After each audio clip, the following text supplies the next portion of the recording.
Passagem de plantão. Olá pessoal, bom dia, boa tarde, boa noite para todos que nos ouvem. Esse é o nosso podcast Passagem de Plantão. Eu sou a Lígia Rosseto Ratti, eu sou fisioterapeuta, supervisora da UTI Adulto e líder do time de comunicação aqui do nosso Núcleo de Segurança do Paciente do Hospital de Clínicas aqui da Unicamp. Eu especialmente, todo o time, nós gostaríamos de agradecer a presença aqui no estúdio da Rádio e TV da Unicamp do nosso convidado, o Dr. Luiz Antônio da Costa Sardinha, o nosso famoso Dr. Sardinha, não tem como não chamá-lo assim. Sardinha, muito obrigada, viu, por aceitar o nosso convite. Eu gostaria de apresentá-lo. O Dr. Sardinha ele tem formação em Neurologia e Medicina Intensiva, mestrado e doutorado pela FCM Unicamp, ex-coordenador da OPO-HC Unicamp, membro da Câmara Técnica do CFM, de morte encefálica e doação de órgãos. Muito obrigado pela presença, pela honra de tê-lo conosco, viu, professor? Eu acho que assim é uma honra e uma alegria estar aqui, viu, Lígia? Poder compartilhar alguns aprendizados que a gente teve durante a vida e passar para os outros também. É uma alegria. É a segunda vez que eu estou aqui numa gravação, é a primeira vez no teu podcast, que eu achei ótimo o nome, Passagem de Plantão. Achei muito bom. Que muito joia, bom, que bom. joia. A gente fica muito feliz. Pessoal, só para dar um apanhado geral aqui, né? Qual que é o nosso objetivo com o Passagem de Plantão? A ideia tem sido debater e conversar sobre a comunicação efetiva como uma das metas de segurança em saúde e a sua repercussão no ambiente hospitalar, que é onde a nossa atuação, né? Bem como as diretivas éticas das variadas vertentes de comunicação que envolvem os profissionais de saúde. Nesse sentido, a nossa ideia é melhorar a nossa comunicação dentro e fora do hospital, alcançando estudantes, pacientes, e a gente entende que esse tema é um tema recorrente, que a gente vai continuar falando dele por anos e anos, assim como, eu brinco, assim como a higiene de mãos, a gente não para de falar, a comunicação, a gente não vai parar. Sardinha, então vamos começar falando um pouquinho de você, conta pra gente aí um pouco da sua trajetória profissional, pra gente aprender um pouquinho aí, por gentileza. É muito simples, né, Lígia? Eu me formei em Rio Preto, na FAMERP, vim fazer residência na Unicamp de Neurologia. No final da minha residência, o professor Teres e o professor Sebastião abriram a unidade de terapia intensiva. Eu acabei indo para terapia intensiva, ficando mais quase 2 anos lá. Na época era um tipo de um modelo de estágio e passei no concurso e fiquei. Eu moro em Indaiatuba, tenho meu consultório em Indaiatuba, já atuei na parte administrativa da saúde, como diretor de assistência, secretário durante um pequeno tempo, do Conselho Municipal de Saúde. Já fui da Associação Paulista de Medicina, já fui presidente da associação lá de Indaiatuba, e já fui do CREMESP, né? Fui conselheiro do CREMESP, e também agora sou um dos convidados lá da Câmara Técnica de Morte Encefálica. Mas disso tudo, sabe, Lígia, eu acho assim que a minha melhor atuação é como pai. Como pai? Foi ótimo essa que eu fiquei esperando, tô bem séria, que eu ouvi dele como pai. Como pai, eu acho que a melhor atuação minha é como pai, sabe? Sardinha, quando você ficou na UTI, tínhamos quantos leitos, mais ou menos, você lembra? Então a gente começou com 6 leitos no 4º andar. Meu Deus. Aí foi para 8, depois foi 12 ainda no 4º andar. Aí em 90,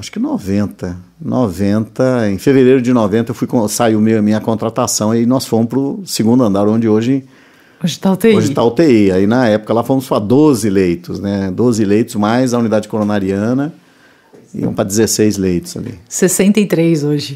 Que 63 bom, leitos. Né? Que bom, que loucura, né? Que bom.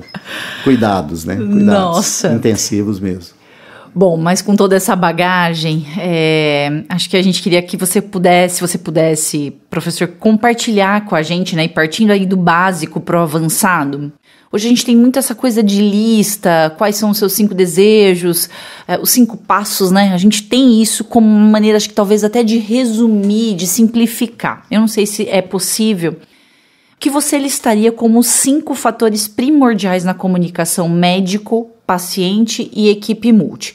Parece que eu estou tentando simplificar o planeta, né, nessa pergunta, porque acho que uma vertente é o médico-paciente, outra é o médico com o médico, né, na passagem de plantão, outra é o médico com a equipe.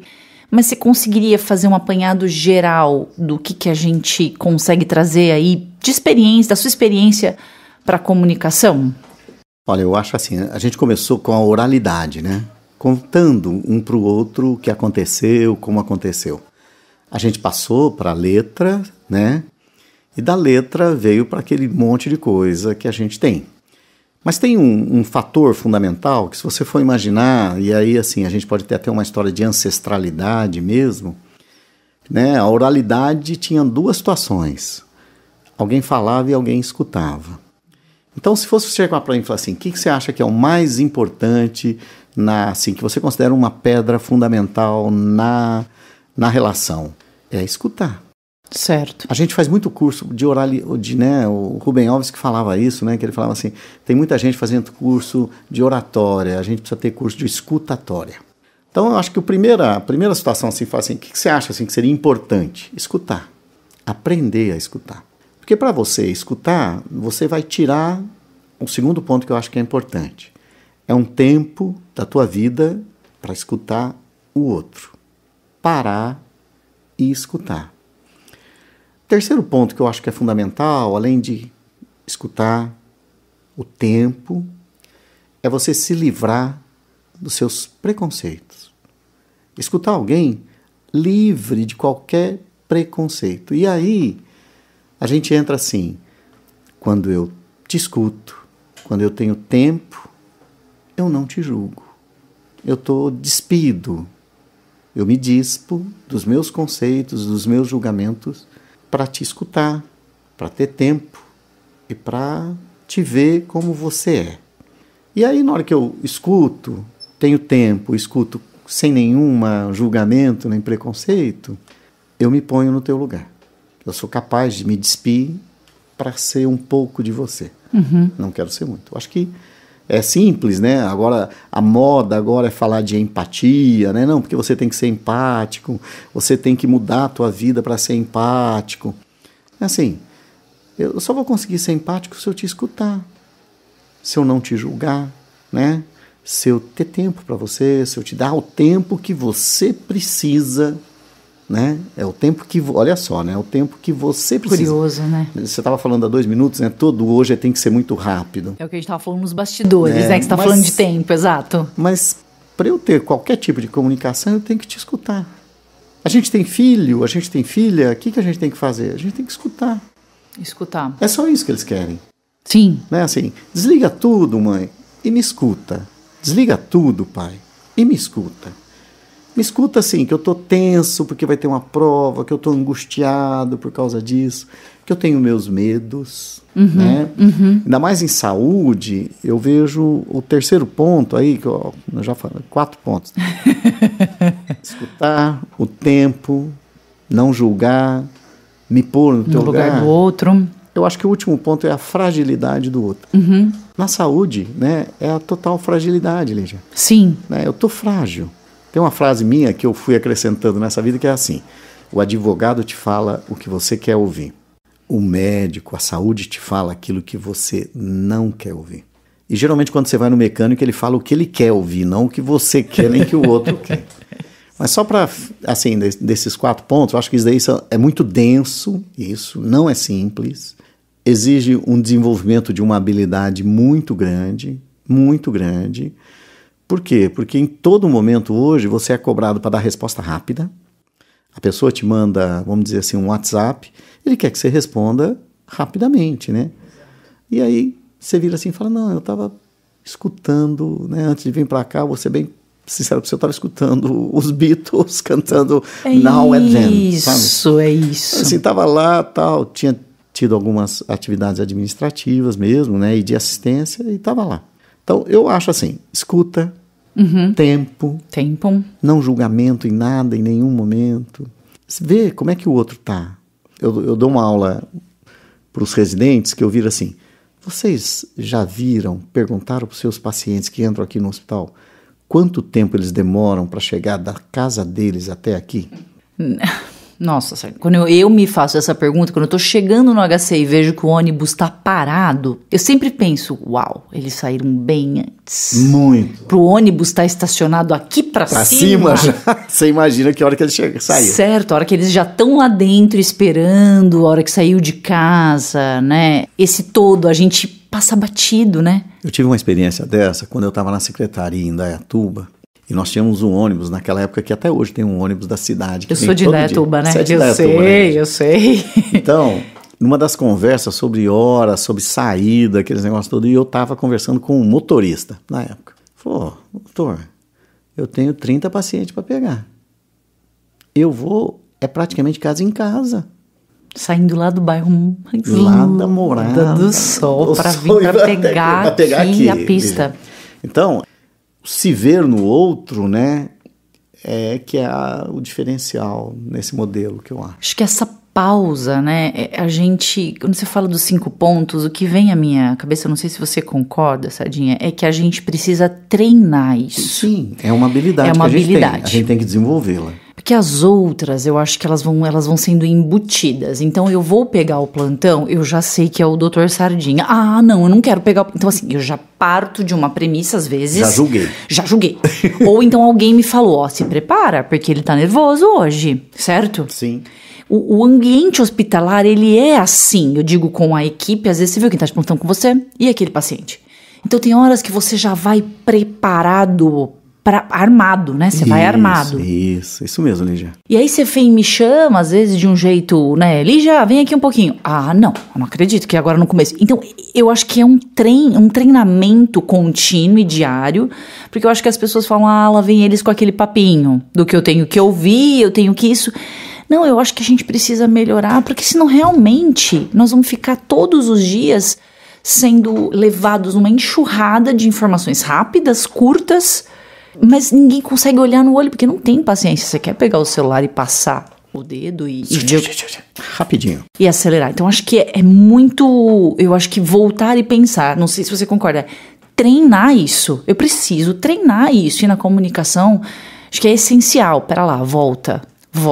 Quem me falou, deixa eu ver se isso é real, Sim. O que aconteceu, deixa eu sentir, né? Então, mas eu acho... Como você mesmo disse, as situações as demandas são muito rápidas. A gente tem pouco tempo de preparação. Você está conversando comigo, a gente está falando sobre um caso, daí a pouco alguém te chama para um outro caso, para uma outra postura, para uma outra situação. Toca o seu telefone. Toca o telefone. E uma outra família, né? É uma outra situação, né? Então, eu fiquei na UTI, Lígia, até 2000, eu entrei em 89, saí em 2009. Em 2009 eu fui para captação de órgãos, né, para a organização de procura de órgãos e estou lá até hoje, finalizando aí minha vida profissional dentro do HC daqui a 1 ano, 2 anos, 1 ano e pouco. Então, qual era a diferença aqui? Eu acho que é importante. A gente tinha até um tempo mais. Hoje não, hoje as coisas são assim. O cara entra, já está na internet, a evolução está na internet, o pedido de exame está na internet, o cara te cobra. Você tem que fazer 5, 6 coisas ao mesmo tempo. E a gente não tem o respirar, né? Não dá tempo. Porque para falar aqui, para eu parar de falar, é para respirar. E aí a gente sempre para e pensa como resolver isso, né? Acho que talvez a solução, porque de novo, a gente busca orientar, né? Como a gente tem tentado fazer aqui com o podcast, trazer ferramentas, Sim. Mas as pessoas querem soluções imediatas. Mas não tem solução imediata. Exato, é isso aí. Era isso, é tipo, não tem. Então nós precisamos talvez trabalhar com ferramentas e melhorar um pouco por dia, né? E tentando ouvir e segurar, e a hora que abrir aquela porta automática eu falo, pera lá, vambora, deixa as coisas pra lá, deixa os julgamentos pra lá e eu vou. Essa é a minha visão, não sei se você concorda comigo nesse sentido. O que não importa que os outros venham te cobrando e a velocidade que eles te cobram. Você tem que ter um momento de parar e respirar mesmo. De trancar a porta, né? Trancar a porta, falar, não, eu preciso desse tempo para mim. Porque quem vai sair daqui vai ser melhor do que a pessoa que entrou. Sim, acho que é isso. Sabe, assim, se eu tô bem, eu tô bem. Ah, mas a gente consegue isso quando tem 50 anos, quando tá tudo com a vida montada, tudo arrumada. Gente, o problema a gente tem todo dia. Todo dia, Sardinha. A diferença é a gente entender o problema como uma chance de aprendizado ou como um problema. Porque se for um problema, você vai ficar o dia inteiro tentando resolver o problema.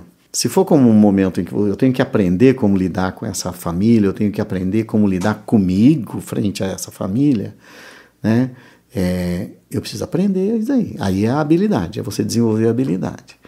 Porque a gente já viu de tudo, né, Lígia? De tudo. E todo dia tem coisa diferente para ver, sabe? Dentro de hospital.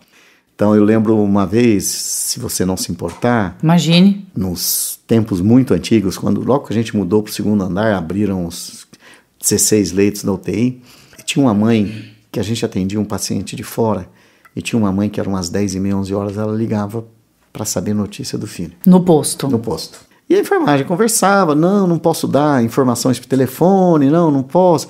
E a moça, ela se identificava, e aquilo ali começou a ficar assim, é ela. Então, a fulana que vai ligar. Ela vai ligar. E ela ligava. E um dia, a gente estava muito pesado, uma das colegas atendeu, virou para ela e falou assim, pô, mas por que a senhora não vem para cá? Só precisa dar um jeito de vir aqui ver seu filho. Seu filho está aqui. E ele estava mal, o menino estava muito mal. E não é que a mulher apareceu no dia seguinte, à noite.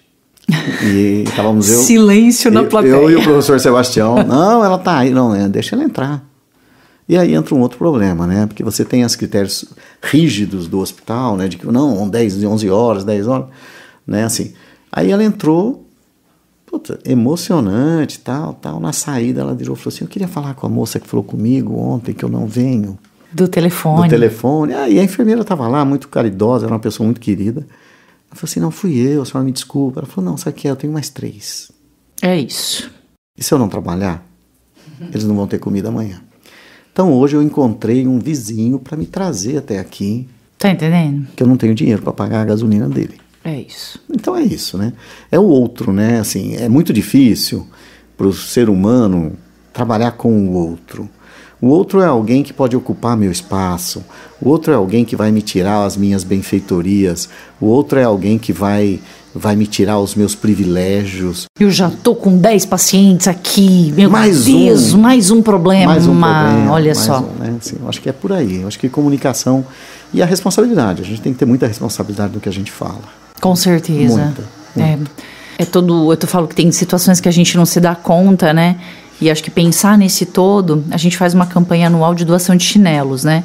Aí uma vez uma pessoa me perguntou assim, chinelo? Por que vocês estão pedindo chinelo, amiga? Aí eu falei, deixa eu te explicar uma coisa. O paciente vem de muito longe. Ele não tem nada. Aí, às vezes, é aquele chinelo que ele só tem em casa, que ele só tem uma. A condição social é muito complexa. E, às vezes, a família esqueceu um dia, às vezes não vem na outra. E você precisa deambular com ele? Eu vou deambular descalço? Ela falou, nossa, mas eu nunca tinha pensado num negócio desse. É isso, é pensar, talvez, abrir um pouco a caixa, né? E a gente olhar... Eu até, assim, eu não acho nem... Não é nem, assim, abrir a caixa, sair da caixa. É não ter caixa. É estar desprovido dela, né? Desprovido dela. Porque o que é a caixa? A caixa é uma segurança, é um lugar fechado, é teu, você domina, é tudo teu. Pra mim tá bom. É muito umbilical, né? É muita criança, né? A mãe é minha, né? O pai é meu, o brinquedo é meu. Mas você não tá brincando com ele, não interessa. Não tô brincando, mas é meu. Isso, né? Isso que a gente tem que sair, né? Dessa infantilidade. Interessantíssimo. Sardinha, vamos fazer um exercício rápido aqui de erros e acertos? Indo totalmente contra o que a gente está falando de ser rápido, mas vamos ver como é que a gente consegue elucidar isso para as outras perguntas. O que é legalmente correto e incorreto, tá? Para a gente discutir. Então, vamos lá.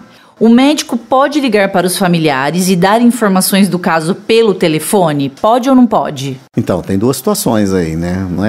A gente hoje não trabalha mais do que é certo e o que é errado. O que seria mais prudente e menos prudente? Prudente e menos prudente. Perfeito. Seria mais prudente eu falar pessoalmente? Sim. Mas o paciente está em tal lugar e a família está no sul de algum lugar, bem distante. Posso ligar? Posso ligar. Devo ligar. A família pode gravar a ligação de outro celular? Pode ou não pode? Pode. A autonomia é dela. Agora, o que ela vai fazer com a tua informação, ela tem que saber a responsabilidade. Certo. Que ela vai pegar a minha informação e vai passar para todo mundo, a responsabilidade passa de ser dela. De uma coisa que você não autorizou, que você não estava nem sabendo. Né? Perfeito. Aí, a quebra de sigilo não é minha. Certo. A quebra de sigilo é da família. Tá. isso pode aferir alguns problemas. Perfeito, perfeito. Porque a gente tem ouvido muito isso. Sim. Né, principalmente na época da pandemia, acho que agora diminuiu um pouco. Liga de um celular e o outro tá gravando. Lígia, eu vejo isso no consultório. A irmã traz, a filha traz a mãe, vira para mim e fala assim: doutor, eu posso gravar o que o senhor está falando que a minha mãe tem para eu passar para minhas irmãs? E como que você tem lidado com isso? Eu viro assim e falo assim: inicialmente, a tua irmã pode me ligar? Eu falo com ela. Certo. Você quer ligar para tua irmã? A gente conversa aqui. Fica uma ligação. E a gente conversa. Tá, certo. Trabalhados daí. Perfeito. Sardinha, as más notícias, como óbito ou piora do caso clínico, devem ser passadas exclusivamente pelo médico, sim ou não? Sim. Sim, perfeito. Eu acho que piora ou óbito não é assim. É uma questão, isso daí, Lígia, se a gente for ver isso daí, é de 1957, isso daí. 1957, Pio XII, respondendo a duas cartas muito bonitas, uma da Associação Médica Italiana perguntando se seria misericordioso tirar a dor dos pacientes com câncer nos estágios finais. Certo. E ele vira e fala: não, é um ato misericordioso. Você pode usar uma medicação para tirar a dor. Querendo ou não, é o primeiro modelo paliativo que a gente tem. A segunda é a Associação Americana de Anestesistas que pergunta: de quem seria a obrigação de ver se o paciente está em óbito? E ele vira e fala assim: a função não é teológica, não é da igreja, não é da religião, é do profissional médico. Perfeito. Sardinha, quando o paciente está internado, consciente e orientado, ele pode participar da visita multidisciplinar e negar conduta? Sim, eu acho que isso daí é uma questão de autonomia. Ele pode negar? Ele pode negar, mas é importante duas coisas, né? Esclarecer todas as dúvidas que ele está tendo frente à terapia proposta. Perfeito. Isso é fundamental. Isso é o conceito de autonomia, de você decidir o que você quer fazer, o que as pessoas fazem com o seu corpo, com o seu tratamento. Agora, a decisão, Lígia, é importante. Tem que vir vinculado com um total esclarecimento do que vai ser feito e do que ele não quer que seja feito. Perfeito. Eu trouxe algumas polêmicas, acho que são 5 questões que abririam aí 5 podcasts, né, Sardinha? Cada um. Cada uma delas, mas vamos tentar entender melhor. A questão, então, do telefonema, com isso, com a pandemia, passou a ser muito utilizado, né? Então, como você disse, como que a gente pode gerenciar, né? A regra, ela é clara. Pode ser ligado, mas dando preferência para o presencial, ok? É isso? Ok, e é importante, assim, algumas coisas que a gente aprendeu. Né, assim, eu vou dar uma notícia por telefone, geralmente eu coloco na viva voz e falo assim: olá, meu nome é Luiz, eu sou o médico que está cuidando do seu pai, ao meu lado está a enfermeira Eliette. Perfeito. Ao meu lado está a fisioterapeuta Lígia. Nós estamos no viva voz. Perfeito, entendi, perfeito. E isso, é lógico, tem que ser descrito depois na evolução de quem está comigo e na minha evolução no prontuário do paciente. Que é o que a gente sempre fala, né? Da Sim. Linguagem verbal, oral e a escrita, a documentação. Perfeito. Sardinha, dentro do ambiente hospitalar, quais são as orientações legais para passar para os familiares, principalmente em caso de piora clínica ou de resultados de exame, que é aquilo que a gente conversou dentro, esmiuçando a pergunta, né? Piora clínica, melhor pessoalmente, certo? Sempre. E notícia de óbito também nunca pelo telefone, certo? Eu acho assim, se a gente imaginar naquilo que a gente começou a falar, você gostaria de receber por telefone? Certo. Eu, na verdade, eu tenho uma história dentro do HC foi uma falha, mas acho que é uma falha que a gente até coloca para que ela não se repita, era uma conhecida. Aprendemos. E a gente sabe que nós temos um problema estrutural, né, de local adequado, porque no mundo perfeito, né, Sardinha, é um local adequado, com uma cadeira, com uma água, né, um ambiente que acolha, mas na nossa realidade isso muitas vezes não é nem viável, né? E ela contou que o esposo passou de uma cirurgia, teve um acidente, né? E passou pelo corredor. Ela viu ele chegando e ela estava junto com o cunhado esperando. E bem assim na curva, na encruzilhada para 2 UTIs. E veio um residente, falou: oi, você? Você é fulana? Sim, sou eu. Ele veio a falecer. Ela falou: eu só lembro de eu ter desmaiado. E nisso a outra médica responsável viu e falou: o que tá acontecendo? Não, Então, dessa falha, eu acho que a gente consegue abrir um leque, né? Cuidado, eu sei que os estudantes, isso eu falo de um modo geral, né? Estudantes de todas as áreas, a gente está começando, a experiência ainda, né? Ela vai sendo construída. Mas que difícil, né, Sardinha? Que falha complexa. Porque ela falou, Lígia, eu passei meses lembrando daquela frase, né? E o quanto aquilo impactou na minha vida.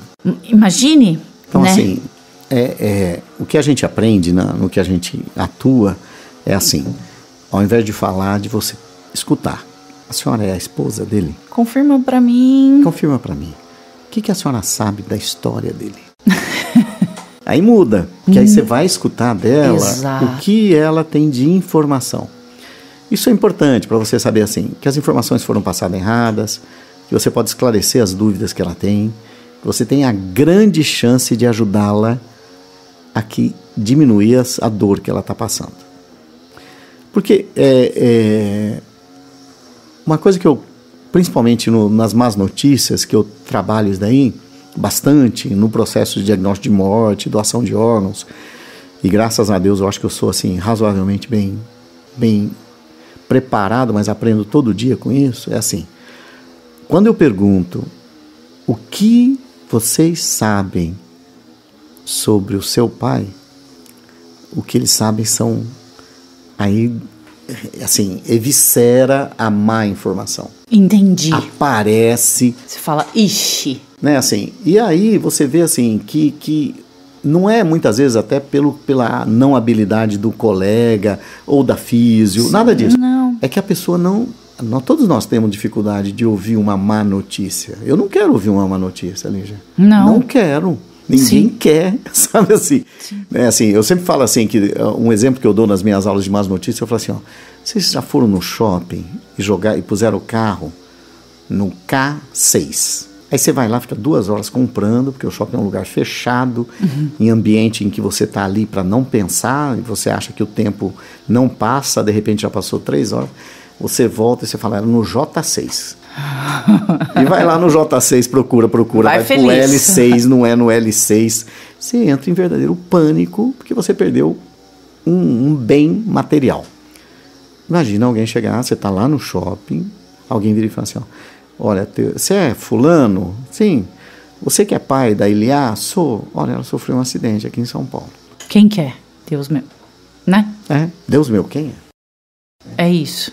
Então, a informação da má notícia, ela tem que ter um local adequado, concordo, mas principalmente ela tem que ter alguém habilitado. E treinado para isso. E não tem dúvida. Ah, mas ele tem que ter aula disso? Tem, porque eu não tive. Isso que eu falo. Sabe assim? É treinar mesmo. Tem que treinar, sabe assim? Treinar. Mas professor, tem que treinar da má notícia? Tem. Ah, mas que má notícia? Eu falei assim... Você lembra quando você estava de plantão e alguém sumiu tua caneta Bic? E você fica o resto do plantão falando, gente, alguém viu minha caneta? Alguém viu minha caneta? Você teve uma má notícia de uma caneta. E você fica 12 horas no plantão. Mesmo que alguém chegue para você e fale, Sardinha, pega, eu tenho 2, fica com a minha. Aí no final do plantão eu entrego a caneta para a Lígia e falo assim, mas alguém pegou minha caneta, sabe?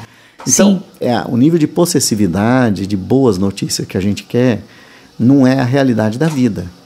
A realidade, eu até falo assim, a vida é uma sequência de más notícias. E essas más notícias a gente tem que transformar em algo que seja palatável no nosso dia a dia. Eu sempre falo isso, da questão do treinamento, e acho que já puxa para a nossa pergunta próxima. A importância, né? Pensando na importância da comunicação e do trabalho em equipe, Sardinha, esse foi um tema, né, de ação do Ministério da Saúde desse ano de 2024. A visita multi, ela tem se tornado imprescindível, Não, né? É fundamental. O Dr. Renato Terzi falava assim, ninguém trata sozinho aqui. Não é? Às 10:07 beira-leito, certo? Você lembra? Isso, você como médico, como que você avalia essa ferramenta de comunicação para a rotina de assistência, que a gente já sabe que ela tem não sei se é um poder, mas se ela tem uma efetividade com relação ao tratamento? Ao cuidado, sim. O cuidado melhora muito, não tenho dúvida disso. Como que a gente conseguiria implementar isso e enraizar? Porque a gente tem uma dificuldade, Ó, 8h30, mas 8h30 eu tô lá, eu tô conversando com o Sardinha, chegou a família dentro do ambiente hospitalar. O que você acha, Sardinha, da gente conseguir entender a importância de fixá-la, do quanto ela é importante que ela ocorra, e isso para a comunicação em equipe?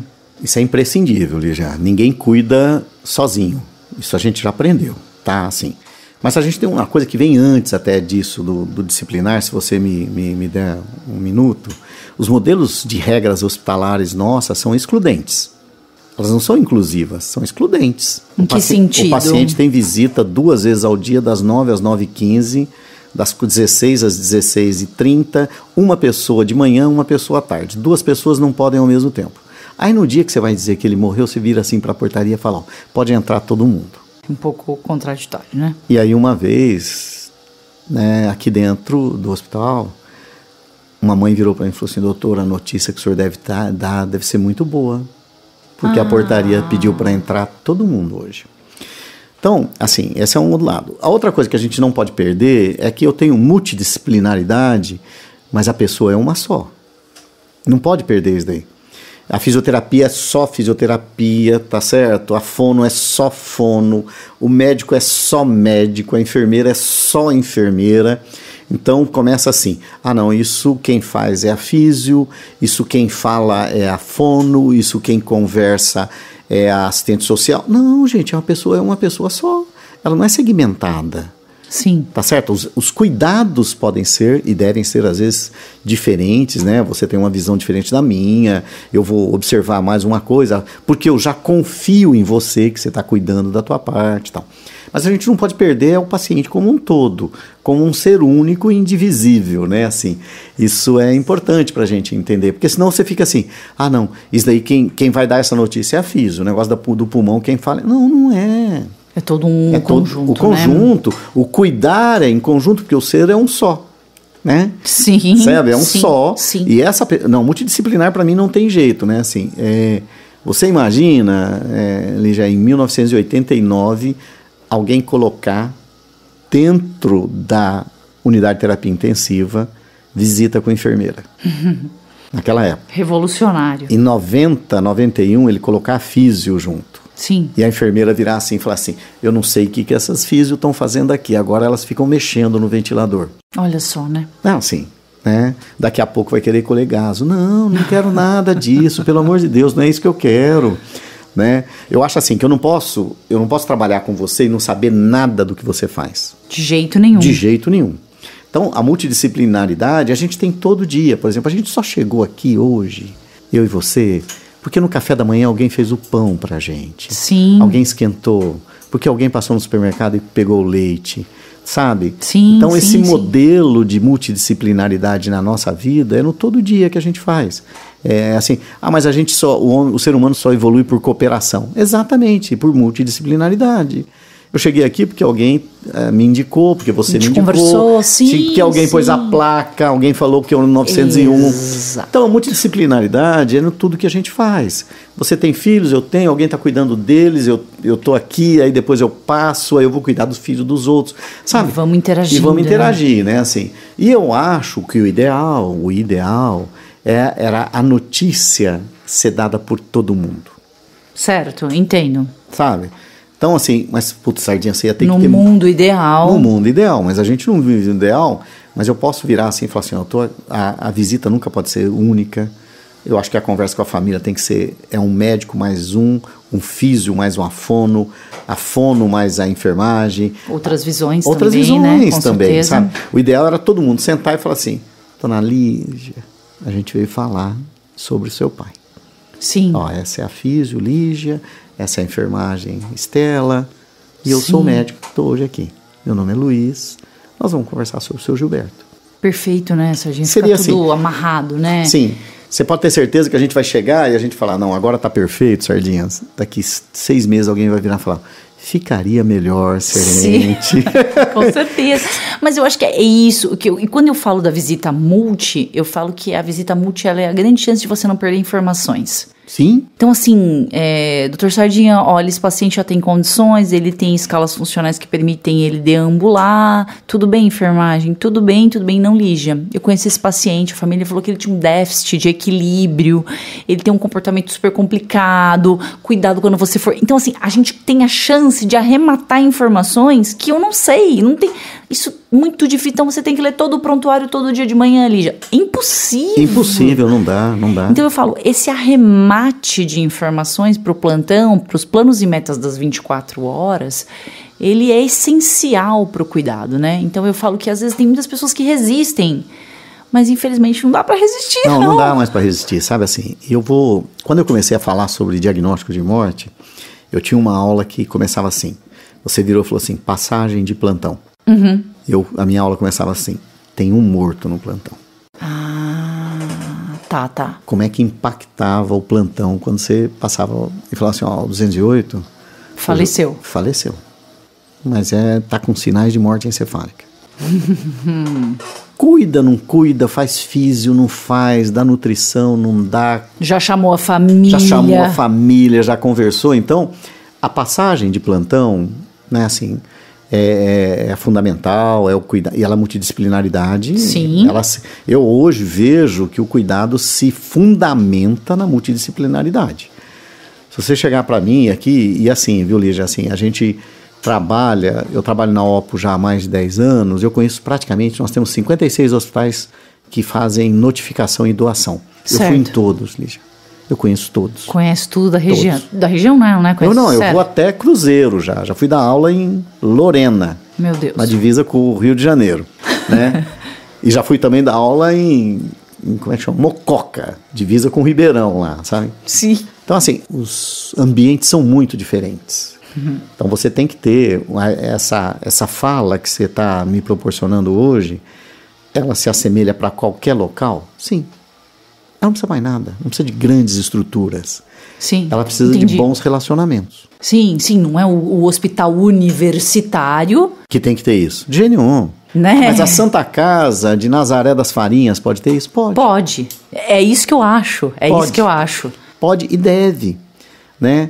Porque o medo que a gente tem é de a gente dar uma abertura e ser julgado pelo outro. Mas lá na Unicamp eles fazem isso porque... Não. A gente está trazendo, inclusive, princípios básicos, né, de comunicação e de interação em equipe, conceitos também éticos para isso, para a gente poder fundamentar. E essa acho que é a grande intenção e da ideia da tecnologia. E puxando o fio, Sardinha, eu fiz um teste com a inteligência artificial e coloquei assim: o que fala o Conselho Médico sobre ética e comunicação? Olha a resposta.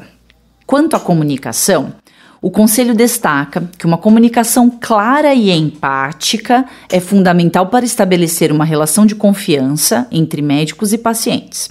Isso inclui ouvir atentamente as preocupações dos pacientes, fornecer informações compreensíveis sobre diagnósticos e tratamentos e garantir que os pacientes se sintam à vontade para fazer perguntas. A boa comunicação não só melhora a experiência do paciente, mas também contribui para melhores resultados de saúde. Fácil, né? E parece fácil, né, Sardinha? Mas por que você acha que a gente tem tantas falhas? A gente conversou um pouco nos bastidores que eu acho que a gente enfrenta muitas falhas de comunicação em todos os sentidos ali, de equipe médica, paciente. Então, assim, quando a gente coloca na inteligência artificial, sai essa resposta belíssima, né? E parece que é isso aqui, ó, vamos seguir. Por que a gente tem tanta falha? São aqueles 5 princípios que você falou no começo, que a gente não está treinando para, não está tendo habilidade para, não está... Estamos no modus, vamos lá, é assim que eu trabalho, é assim que eu vivo. O que você acha? Eu tive uma oportunidade única, e é uma pessoa que é amiga minha hoje, a Carmen Rocio, que é uma psicóloga espanhola que criou um modelo de notícias em situações críticas para a Organização Nacional de Transplantes da Espanha. Eu tive uma aula com ela, tive com ela 3 semanas atrás num evento, e ela fala assim: a pedra começa quando você chega e alguém que você ama não volta com você. Frase que impacta demais, né? Sabe assim, eu vou com você numa consulta E o médico vira para mim e fala assim, ó, Sardinha tá com uma pneumonia, nós vamos deixar ele internado, Lígia, você volta para casa e eu vou virar para você e falar assim, pô, eu tô sem escova de dente, sem sapato, sem chinelo, mas eu fico. E eu volto. Quando eu volto para entrar no hospital para saber onde é que tá o Sardinha internado, você chega na portaria e fala assim, eu queria ir na UTI adulto. Aí a moça da porta que vira assim e fala assim, A ou a B? Aí começa, né? Assim, os distanciamentos das falas nossas são caracterizadas por leis e regras, tá certo? Que distanciam as pessoas. Sim. Os distanciamentos são falsamente elaborados dizendo que assim, a gente só consegue cuidar bem do teu ente querido se você ficar distante. Isso não pode mais. Eu quero participar. Né, assim, mesmo no meu consultório, quando eu atendo, eu faço um diagnóstico, eu pergunto sempre assim, nós vamos tratar? Você quer tratar? Não, não quero. Tá bom, é uma autonomia dela. Olha, tua enxaqueca é muito forte, eu acho que você pode usar um remédio todo dia para melhorar a tua enxaqueca. Sardinha, eu não quero. Eu quero tomar remédio quando eu tiver dor. Vamos. Claro. Sem problema. Não, mas eu tenho epilepsia e eu quero pular de paraquedas. Bom, é importante assim, você saber que vai ter o risco, tal. Ah, eu quero parar de usar, mas quero continuar dirigindo. Você não pode. Você vai colocar a vida dos outros em riscos. Sabe? Então, eu acho que a multidisciplinaridade, que a gente está sempre batendo nisso daí da importância, se fundamenta, na minha avaliação, no escutar. E perguntar para o outro o que você sabe. Certo, então acho que as falhas elas estariam relacionadas a isso. Você não consegue escutar, isso vai gerar uma falhas em cascata, certo? Eu nem falo que são falhas, sabe assim, eu aprendi algumas coisas na terapia que eu acho que é importante. Primeiro que não tem falha, não tem erro, não é certo, não é errado. Sabe assim, o que seria melhor, não era eu te escutar? Não seria mais prudente eu perguntar para a esposa do meu paciente, falar assim, como é que o Antônio era? Como é que o Antônio é? Entendi. Como é que o seu Gilberto é? Certo. Ou então, até para, assim, me fale sobre ele. Isso, e tirando também a máscara do julgamento, sim, de novo, ou a culpa disso ter acontecido. Eu gosto quando as pessoas usam a culpa foi do Sardinha, então, que não estava aqui às 8, né? A culpa é um modelo teológico. Sim. É um modelo teológico que junto com a culpa vem a punição. Não tem que ter culpa, né? Assim, uma vez eu estava fui falar junto com um médico sobre a morte de um paciente num acidente de moto. E o colega, bem despreparado, eu tinha conversado com ele, falei, deixa eu falar, não, eu vou falar.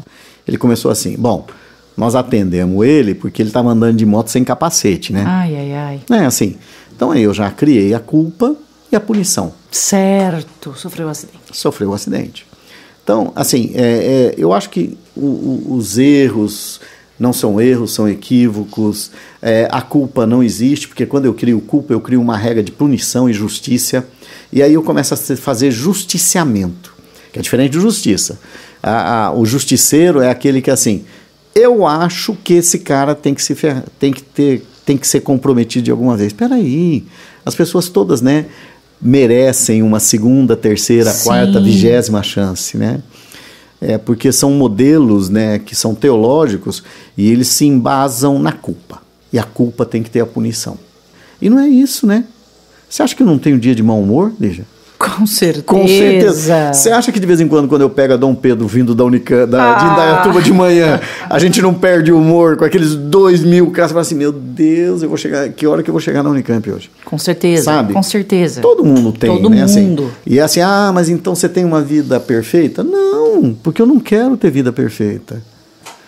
Na hora que a minha vida tiver um nível de perfeição, eu tenho que ir embora, eu preciso morrer e ir embora.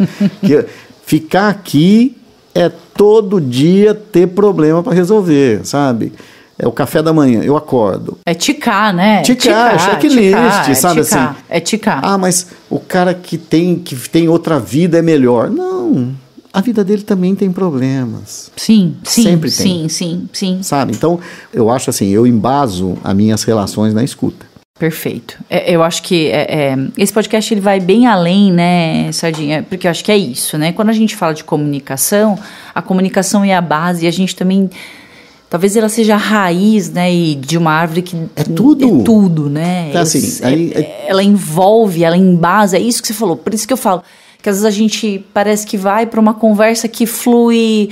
Nossa, estão viajando. Não. Porque é o que a gente faz todos os dias. Eu não tô... Mesmo se eu estou atrás da tela do computador, eu tenho uma comunicação com quem está ali. Sim. Enfim, eu respondo para um chefe que está atrás da tela, né?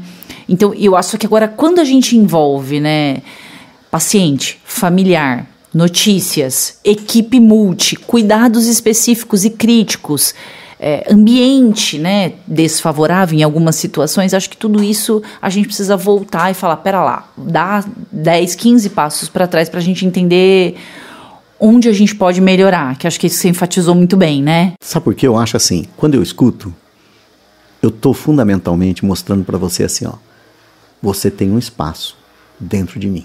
Quando eu falo aquilo que eu quero escutar. Eu não falo aquilo que o outro quer escutar. Certo. Sabe? Sim, faz todo sentido. Porque eu vou falando aquilo, não, olha, porque nós fizemos isso, nós fizemos aquilo, eu que quero escutar isso daí. Eu preciso saber de maneira egoísta se tudo que eu fiz foi correto, certo, perfeito, maravilhoso e tirei 10. Quando eu escuto o outro, eu estou pronto para escutar dele. Doutor, foi horrível ficar na UER 3 dias. Sim. E foi. E o senhor estava lá e nem conseguiu me ajudar. Você tem que escutar, entendeu? Tem que escutar tudo isso, né, Sardinha? Tudo isso. E saber que, assim, você virar Poxa assim vida, e falar assim, a senhora tem razão. Eu não consegui mesmo. Eu não consegui. Tem uma ouvidoria aqui no hospital para a senhora reclamar. A senhora tem todo o direito de fazer isso. Exato. Isso, olhar também, né? Olhar, sim. O direito do outro, né? Perfeito. E, Sardinha, aqui no nosso time de comunicação, a gente, dentre uma das nossas funções, uma delas é colaborar com a padronização da transição de cuidados, né? Tá. Então, a gente tem a passagem de plantão, que é o podcast. Que é o podcast, exatamente. Então, equipe para equipe, e a gente tem a transição de cuidados, né? No caso, entre os setores. Então, sai da UER, vem para a UTI, sai da UER, vai para as enfermarias.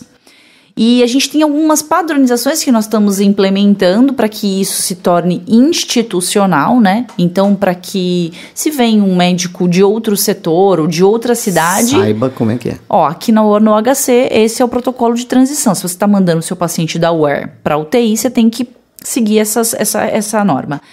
Você tem alguma estratégia mais relevante para essa transição de cuidado? Ou tem alguma ferramenta sugerida pelo CFM nesse sentido? A gente tem alguns relatos, inclusive, se você está no UER, eu estou na UTI, você vai me mandar um paciente. Você pode me ligar e passar o caso pelo telefone da UER. Você tem que acompanhar esse paciente. Você tem que acompanhar e preencher um documento que seja impresso ou no sistema. Então, isso daí é o seguinte. A transição de cuidados é regulamentado pelo Conselho e está no Código de Ética. O paciente sob minha responsabilidade está sob a minha responsabilidade.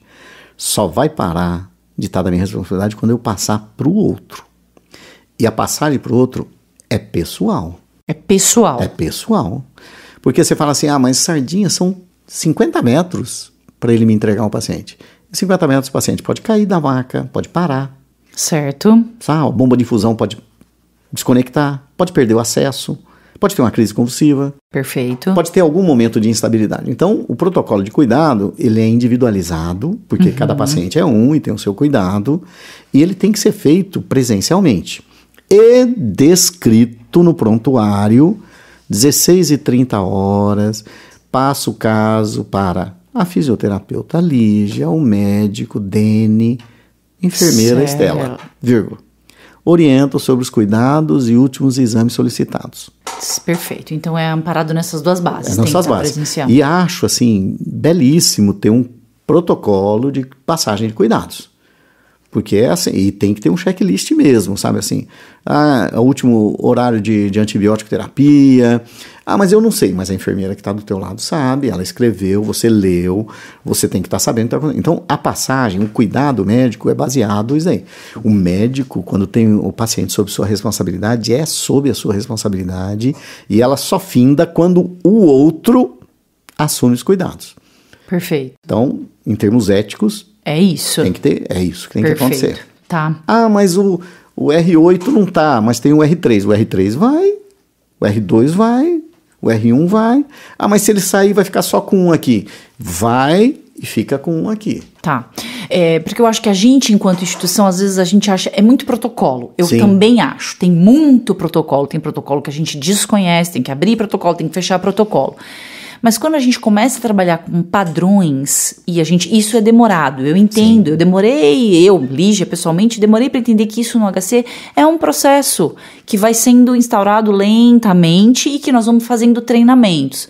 Mas acho que quando a gente tem um protocolo e um modelo, a chance de acontecer algo que não está vinculado àquilo que a gente colocou como premissa, né, para transferir, é muito menor de não acontecer do que de acontecer, né?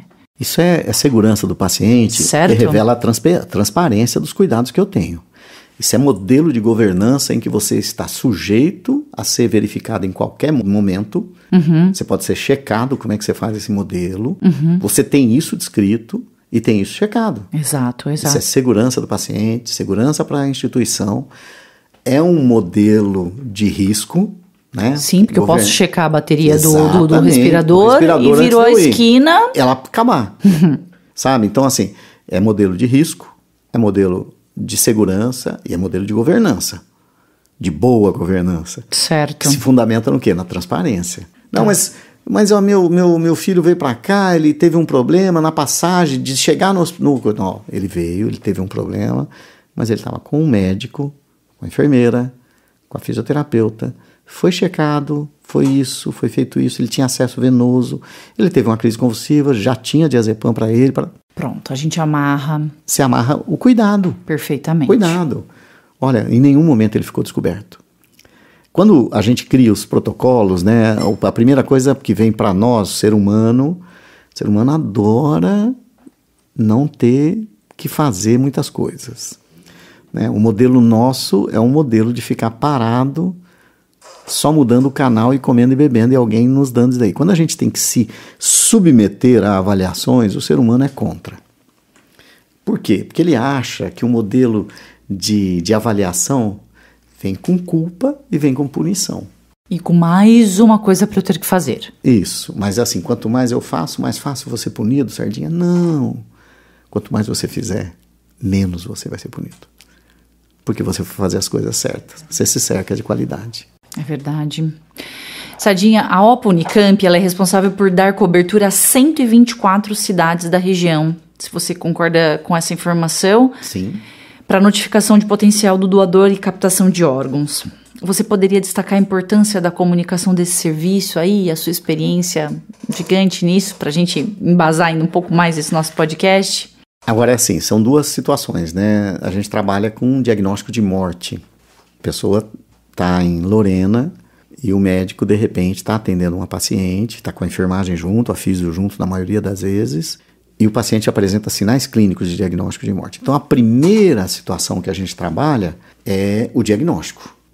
Nós temos que fazer o diagnóstico. Esse paciente tem que ter certeza que ele está morto, e isso tem uma legislação específica. Certo. Nessa legislação específica tem o artigo 19 que fala assim, quem vai noticiar a família da morte é o médico que está cuidando. Lá em Lorena, por exemplo. Lorena. Certo. Lá em Lorena. Tá bom.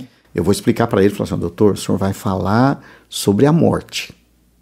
Ponto. Porque a opção que eu estou falando, olha, a opção de ser doador ou não é da família.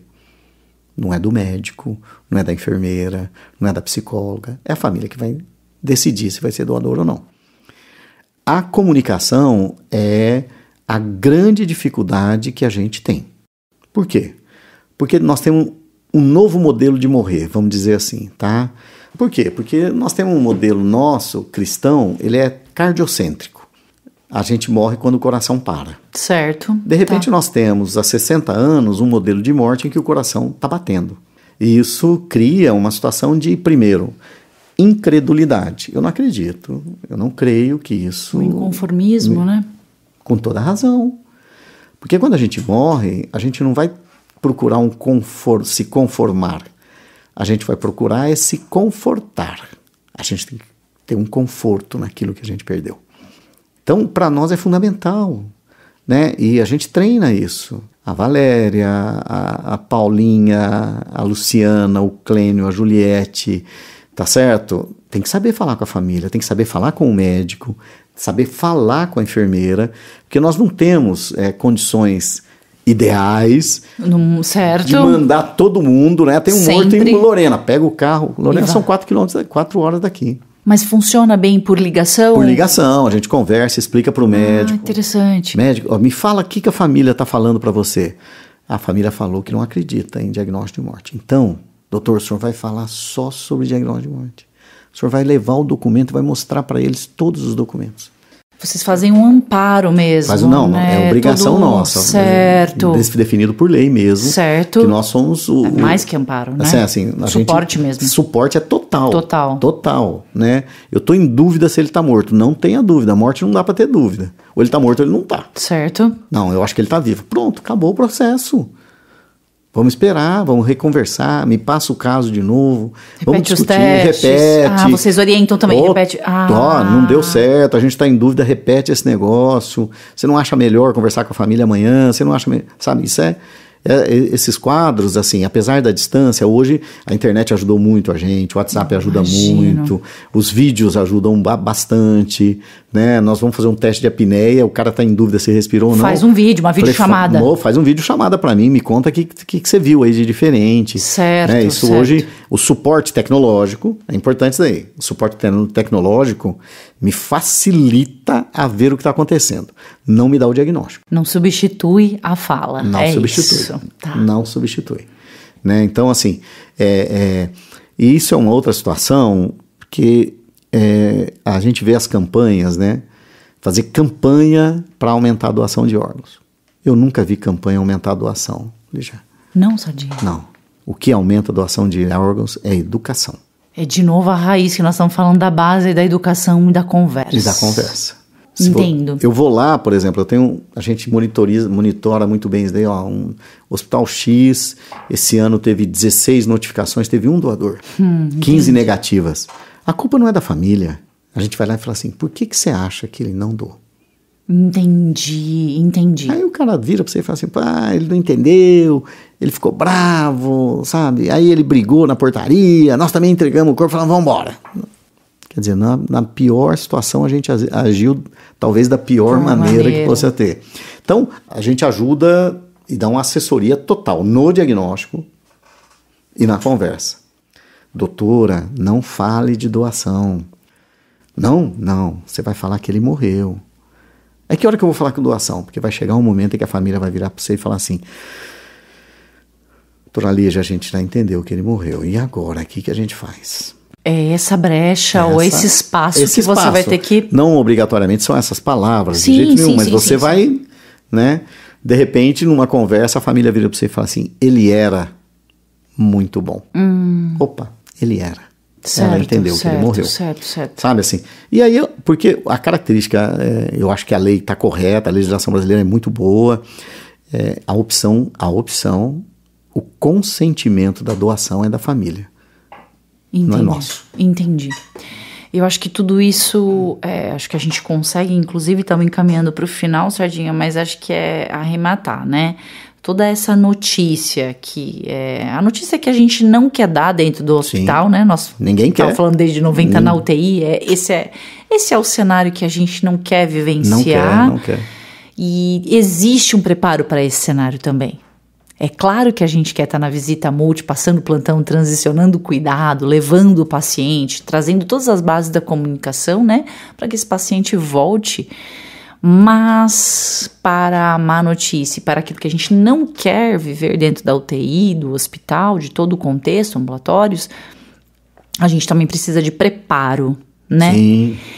Então eu fico muito feliz de poder aprender algo tão interessante que fundamenta muito do que a gente falou até agora da comunicação, né, Sardinha? Porque desde quando você vai falar o que esse paciente pode voltar a comer, o que ele quer, o que ele vai fazer da físio, qual é a proposta em termos de término do antibiótico, dentro desse cenário, a gente tem o cenário mais complexo possível, que diante de todos os outros, né, acho que é o mais complexo e também exige a escuta, a paciência, o silêncio. Infelizmente não dá para estar o celular ligado e... Sim, não. Lígia, mas esse mundo não existe. Mas nesse momento a gente tem que buscar. Nesse momento você vai desligar o teu celular. Tem que buscar, né, Sardinha? Vai fechar a porta. E é isso. E vai escutar.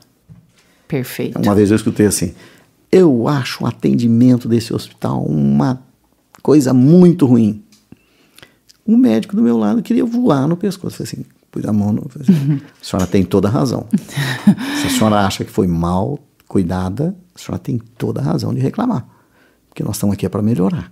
Se a senhora não reclamar, eu não vou saber. Segura o amigo, Segurei, eu quase abracei. Falei, fica quieto. Segura na comunicação não violenta. Não violenta, por favor. Sardinha, nós estamos chegando ao final aqui dessa conversa fantástica. Eu gostaria que você nos deixasse, por gentileza, uma mensagem final sobre a comunicação, né, e a atuação médica, especialmente com os pacientes e entre as equipes que atuam no cuidado assistencial. E desde já quero te agradecer pela presença e pelo aprendizado. Então, Lígia, eu queria primeiro realmente te agradecer também pela oportunidade. Para mim, eu acho que é uma troca maravilhosa. E eu acho que comunicação eu aprendo todo dia, todo momento, nas diferentes pessoas, né? Só para te falar, para o ano que vem eu já vou entrar já num curso de Libras, porque eu quero começar a falar com meus pacientes que têm as suas deficiências auditivas dentro do consultório ou mesmo no meu dia a dia. Então eu acho que é um aprendizado. Sabe assim, quando eu falei para você que talvez a melhor função que eu tenho é de ser pai, que eu tento, né, ter a melhor função como pai, é porque foi com elas que eu aprendi a escutar. Então é isso, eu acho que é escutar mesmo. Excelente. O silêncio é uma situação de escuta permanente, né? O silêncio é uma escuta permanente, o silêncio é uma escuta permanente. Sim. Agradecer, se as pessoas tiverem alguma dúvida, se você... te parabenizar o núcleo de segurança do paciente, esse modelo que você tem. Eu achei ótimo, Passagem de Plantão, eu achei um nome maravilhoso e realmente agradecer a oportunidade. Tá? Muito obrigado por tudo. Nós que agradecemos, eu queria também agradecer os ouvintes, agradecer ao Núcleo de Segurança, Núcleo de Comunicação do HC Unicamp, destacar a produção técnica do Otávio Augusto e nosso agradecimento à Secretaria Executiva de Comunicação da Unicamp. Obrigada, pessoal. Esse é o nosso último podcast de 2024 e até o próximo podcast de 2025. Obrigada, gente. Passagem de Plantão. Uma conversa descontraída sobre a transferência de cuidados no ambiente hospitalar. O podcast do Núcleo de Segurança do Paciente do Hospital de Clínicas, em parceria com a Rádio e TV Unicamp.